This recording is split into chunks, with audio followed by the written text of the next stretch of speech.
Que a paz do Eterno esteja com todos nós nesses tempos que estamos vivendo. Hoje eu quero falar sobre as insatisfações da população cubana, que tem gerado aí muitos debates e curiosidade em redes sociais. Muitas pessoas não têm o cuidado de buscar as raízes históricas e o contexto para tentar trazer à luz essa questão da nação cubana, da população cubana, para que possamos entender todo o cenário, todos os interesses que estão por trás de países latino-americanos. Esse é um ponto inicial. Cuba está dentro de um contexto da América Latina. A América Latina, ela está dentro de um contexto de imperialismo europeu. Esse mesmo imperialismo europeu, ele vai constituir várias colônias e vão explorar essas colônias com o intuito de lucrar, né? E vão, obviamente, tomar esses territórios dos povos nativos ali, como foi o caso da ilha. Ali era território indígena e foram tomados dos povos ali nativos daquela terra a partir de Cristóvão Colombo em 1492. Depois o Domínguez Velázquez, em 1511, vai fundar a cidade de Havana e outras cidades. Mas você tem essa mesma situação que vai se repetir em outros países. No caso, Cuba está dentro de um processo de colonização da América espanhola. Então Cuba vai ser durante quase 4 séculos, vai ser colônia da Espanha. Nesse período colonial vai se produzir açúcar, né? Vai ser a produção de açúcar, vai ser o forte. Produção de tabaco também vai ser o forte de Cuba. E para isso eles vão importar mão de obra escrava africana. Ou seja, Cuba também vai trabalhar com a realidade do escravismo, algo muito parecido com o Brasil. O Brasil também tem uma trajetória colonial escravista e Cuba não vai ser diferente. E tudo isso está por detrás do capitalismo na sua fase primitiva, o que eu costumo chamar de capitalismo primitivo, que muitos vão dar o nome de mercantilismo. Mas a ideia de lucro, mercado, posse privada já estava presente ali. A ideia de fato era o lucro. Você tinha o mercado, inclusive mercado também de escravos, e obviamente você tinha a posse privada, enriquecimento de muita gente nessa exploração colonial, e Cuba está dentro de um contexto deste. Então a Cuba colonial vai de 1511 a 1898. É uma história de escravismo, de colonialismo escravocrata. Então, esses quase 4 séculos de colonialismo, escravismo, isso vai deixar um legado para nós outros hoje, de muita desigualdade, muita miséria, muita pobreza. E aí muita gente vai tentar buscar explicações. Aquele país é assim porque o governo A, B ou C fez isso. Não, a construção de toda essa situação caótica da América Latina, é bom lembrarmos que não é só Cuba que está passando por momentos de insatisfações populares.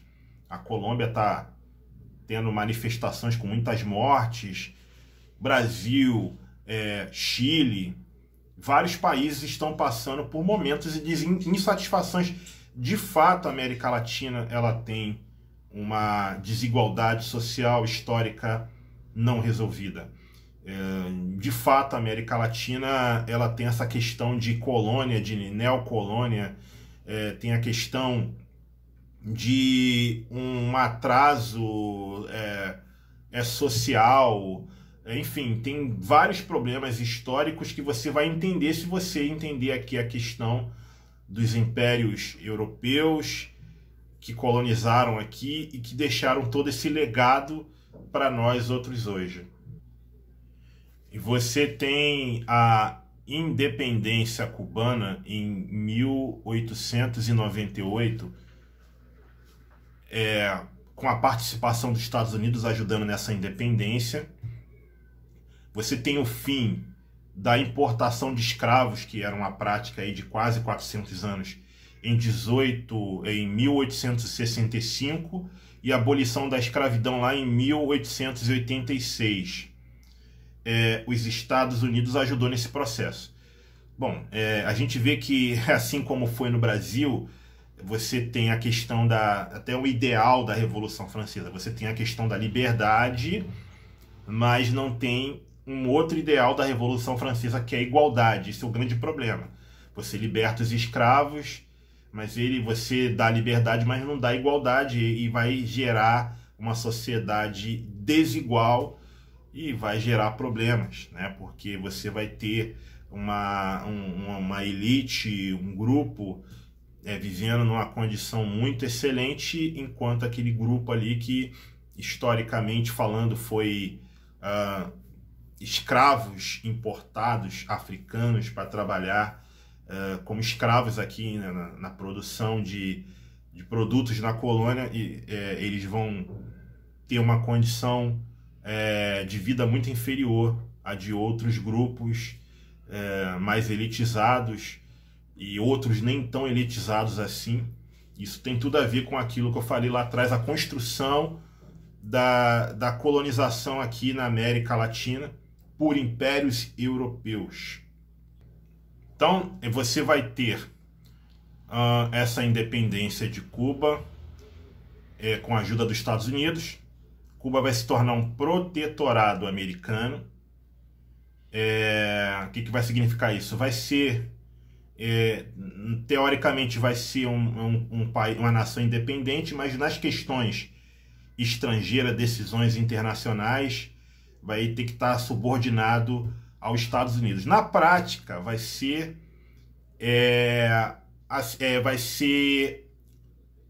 ele vai deixar de ser uma colônia espanhola para se tornar uma colônia norte-americana. Por quê? Porque os Estados Unidos vai botar ali diversos governos fantoches ali dentro, enfim, para ele fazer de marionete. E internacionalmente eles não vão poder, eles vão ter que seguir os interesses econômicos e políticos norte-americanos. Isso aconteceu com vários governos, e a gente vai falar um pouco disso também. Os Estados Unidos, ele por diversas vezes, ele tentou até mesmo a aquisição da ilha. Enfim, é uma ilha que tem belezas naturais, mas também tem produção de açúcar, e os americanos até, muitos, utilizavam ali como uma colônia de férias. Então as pessoas iam ali, aproveitavam a beleza daquela ilha ali. Mas a gente chega aqui na proclamação da República, que se dá em 1902, se proclama a República Cubana, e a gente vai ver que aí começa aquilo que eu falei do legado colonial escravista, né? Isso se aplica também ao Brasil. É fácil entender Cuba, que tem muita semelhança nessa construção histórica, essa trajetória histórica colonial escravista. A gente vai ver que vai vir sucessivos governos corruptos, insensíveis, desumanos, fantoche americanos. Dentro dessa república aí, cubana, eu vou destacar dois presidentes que foi assim, dois governos assim terríveis em termos de tudo, brutalidade, de corrupção, de autoritarismo, de violência, de execução. Gerardo Machado, 1925 a 1933. Um governo autoritário, brutal, um governo que jogava no paredão e mandava fuzilar todos que discordassem. Então você vê que Cuba tem sucessivos governos autoritários e ditatoriais, mas governos fantoches dos Estados Unidos, governos capachos dos Estados Unidos. Na minha opinião, você tem um governo que é o pior de todos. Ele vai ter dois momentos. Vai ter de 1940 a 44 e depois de 1952 a 59. Fulgêncio Batista, presidente, dentro desse período, ele vai... É no segundo governo que ele vai ser claramente um governo corrupto, sanguinário e desumano. Ele vai liderar um golpe de Estado em 1952, e vai ser caracterizado como uma ditadura brutal. Ele vai ter uma repressão brutal, mortes e torturas de opositores, vai ter uma corrupção muito enraizada e uma submissão vergonhosa aos interesses econômicos internacionais dos Estados Unidos. Então você vai ver que essa República Cubana é de sucessivos governos corruptos, desumanos, insensíveis e fantoches. Governos, ou seja, aquilo que eu falei que na prática, Cuba deixa de ser uma colônia espanhola para se tornar uma colônia americana. Porque internamente vai ter governos fantoches e externamente não vai ter autonomia de tomar decisões que não seja alinhada aos interesses dos Estados Unidos. Já em 1956, Fidel Castro, juntamente com seu irmão Raul Castro e o argentino Che Guevara, iniciam uma guerrilha contra Fulgêncio Batista, uma ditadura cruel, né? Com certeza ele vai ter apoio dos camponeses, dos mais pobres, porque muita gente estava passando muita dificuldade, era um governo brutal, violento, corrupto, enfim. E isso vai resultar na vitória dos guerrilheiros, liderado ali por Fidel Castro, Che Guevara e Raul Castro, e vai resultar no estabelecimento de um regime socialista na ilha em 59, sob a liderança de Fidel Castro.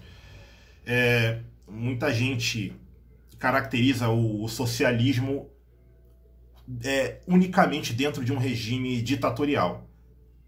O socialismo ele é totalmente viável, ele acontece totalmente dentro de regimes democráticos. Isso num outro vídeo eu vou estar explicando melhor, que as pessoas querem caracterizar como um regime ditatorial.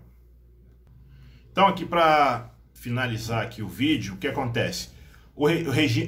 Fidel implanta ali um regime unipartidário, vai repelir a invasão dos exilados cubanos na Baía dos Porcos em 61, vai sobreviver à crise dos mísseis em 62 e vai ter realizações, querendo ou não, mesmo sendo um país pobre, devido principalmente ao embargo econômico, ele vai ter avanço na saúde pública, educação, habitação, e nos anos 70 ele vai exportar muito para a União Soviética.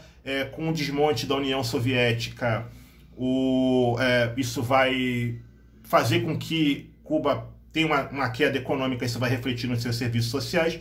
E atualmente, o grande problema de Cuba é a questão do turismo, que sustenta Cuba hoje é o turismo. Com essa pandemia, os turistas não foram, e aí a arrecadação caiu. Então isso veio a atrapalhar a arrecadação e afetar os serviços públicos. Agora, o problema da pandemia está afetando não somente Cuba, mas o mundo inteiro e muitos outros países na América Latina, incluindo o Brasil, apesar do Brasil ir muito bem no agronegócio, ok? Dê o like, se inscreva no canal e aperte o sininho aí. Boa noite.